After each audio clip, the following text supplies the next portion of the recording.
Hey guys, this is EckhartsLadder. Hello and welcome to another Star Wars Legends lore video. Today we continue our coverage of Star Wars The Rise of Skywalker by examining 10 details from the final Battle of Exegol which you might have missed. With that being said, I know a lot of you guys are missing my normal Star Wars Legends content. Well, don't worry, I've got lots of interesting videos planned, and this might be the last TROS video for a while, but to be honest, it's not every day we get a new Star Wars movie. Also, regarding Legends content, I've been streaming Empire at War about 3 or 4 days a week over on my second channel, X2, and this Thursday, I'll also be covering the final book of the Thrawn Trilogy, The Last Command, for my podcast, TapCaf Transmissions, and that'll be recording live on the channel of my co-host, Corey Loses, which is linked in the description. Anyway, before I lose you guys, let's get into the 10 things that I noticed, but you might have missed, or maybe not. Number 1 is one that certainly most of my hardcore Star Wars fans probably picked up on, and that's a strange line we get from Allegiant General Pryde. As the Resistance fleet enters Exegol, he gives the order to fire all ion cannons, which is a little odd because the next scene shows the Star Destroyer opening up with all of its batteries. I think the idea is that the ion cannons are supposed to stop the Star Destroyers from blowing each other up. Worst case scenario, they hit each other and a system is disabled for a while. But the problem is they don't really look like ion cannons. They just look like ordinary Star Destroyer turbo lasers, and they're fired from the ordinary weapons. We even see the Star Destroyer's large double guns move into position. Ion cannons are often portrayed as red, like the ground cannons in The Empire Strikes Back, or blue, as we see in the majority of Expanded Universe content. This doesn't look like they're firing ion cannons, it just looks like ordinary turbo lasers, which, for those who don't know, are the main guns on a Star Destroyer. I always assumed that ion cannons were completely different weapons, and most of the Expanded Universe confirms this. So for me, it's an inconsistency, but I also could just be wrong.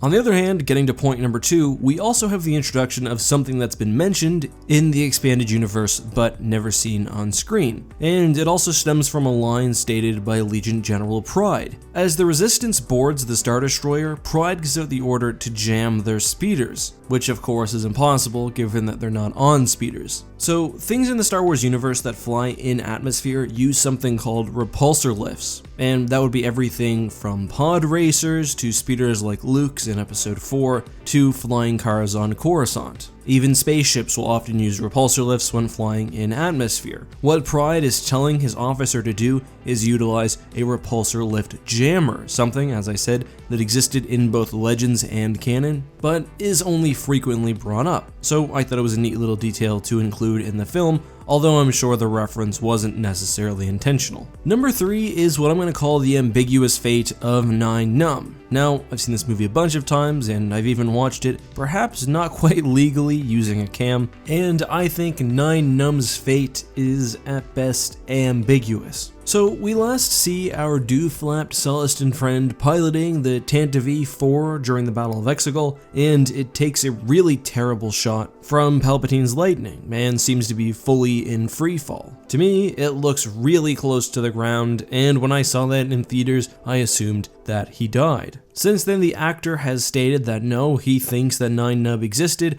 and he says you can see the ship at the end of the movie. I can't, I rewatched it a few times. I'm not saying to take my word for gospel, but I didn't see either the ship or the Sullustan in the final celebrations, which leads me to say that his fate is at best uncertain, and that he may be dead. I want to move now to ships, and there's a few different vessels that I'd like to talk about. I can't go over every ship type in the battle, at least not until the Blu-ray comes out, but there are a few details worth mentioning. Fact number 4 is the fact that the Xyston class Star Destroyer, new ship of the Sith Eternal Fleet, is actually made up of Rogue One's Imperial 1 class model. Basically, and you can tell this for certain during close-ups and if you look at the visual dictionary, they took the Star Destroyer from Rogue One and used that as the base for the new ship. Kind of a lazy design in my opinion, especially where there are thousands of these things, but that's a topic for another video. I was actually curious whether the cannon on the bottom is the cannon from the Mandator 4 from The Last Jedi, but it's actually not. It's a completely different shape and length. So the Xyston class is basically a Rogue One ISD with a gun on the bottom.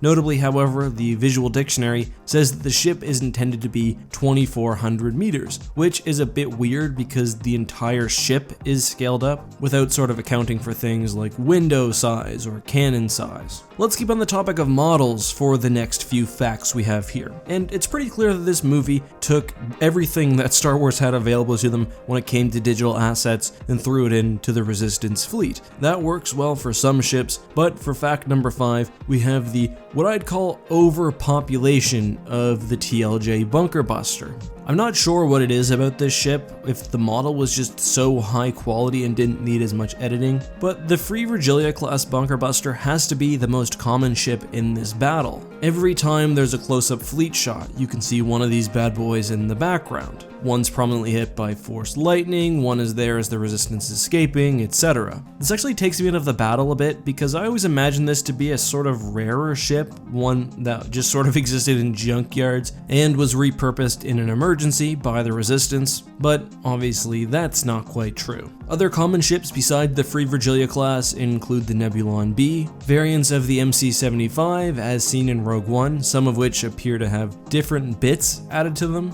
as well as other ships included in Episode 8 like the Corvettes and the MC-85, the Raddus. That takes us to number 6, and since we just mentioned a Mon Cal Cruiser, let's stay on the topic. So I've discussed this fact with several other people in the community, and we think that you can actually see the starships shown during the destruction of Hosnian Prime, i.e. the New Republic fleet, at the battle. There's one ship in particular that I've always sort of noticed when I watch that scene. It's almost like a winged Mon Cal Cruiser, except the wings just aren't at the proper angle. They're far more sort of pronounced and separate from the body, and you can see a ship just like that during the Battle of Exegol. It's possible that, because these models already existed in some form, it was faster for Lucasfilm just to sort of polish them, add some extra detail, and throw them in at the back. On that note, with number 7, we have another weird ship, which is Han's freighter. The Eravana can be spotted in numbers throughout the battle. Well, they're not the Eravana themselves, they're just Baleen class heavy freighters, but especially in the close-up fleet shots, we can see a bunch of this ship, which again is fairly weird. Why would this one specific type of freighter show up in numbers throughout the battle?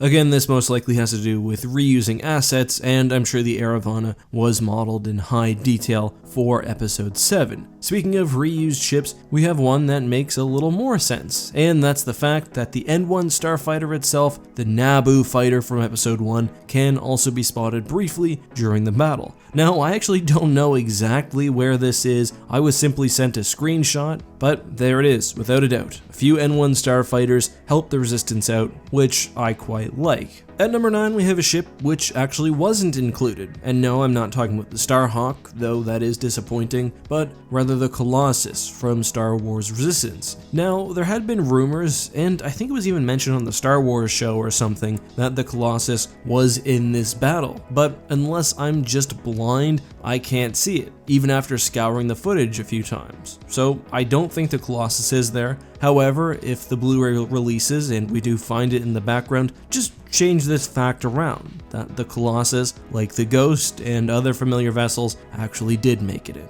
Finally, at number 10, we have the presence of brand new Mon Cal Cruisers and other large capital ships. A lot of people, even after seeing the battle, thought that everything was a reused asset, or that only smaller ships actually fought for the Resistance. But if you pause, there are a bunch of points where you can see brand new Mon Cal Cruisers, some of which seem to have an interesting design. Again, we won't really be able to talk about this one a whole bunch until the movie actually comes out on Blu-ray and we can analyze the footage scene by scene, but it's kind of strange that they didn't choose to spend more time on these new capital ships, which they clearly modeled. But those are all the 10 facts I have for you guys, so let me know down in the comments whether you enjoyed them, whether you knew them all, or whether you learned something new. If there's a fact that you'd like to share with the community, also leave that down below. I'll be reading comments for quite some time and hearting some that I like. But that's all I have for you guys today. I hope you have a great night and a great week. As always, this has been your host and friend, EckhartsLadder. May the Force be with you.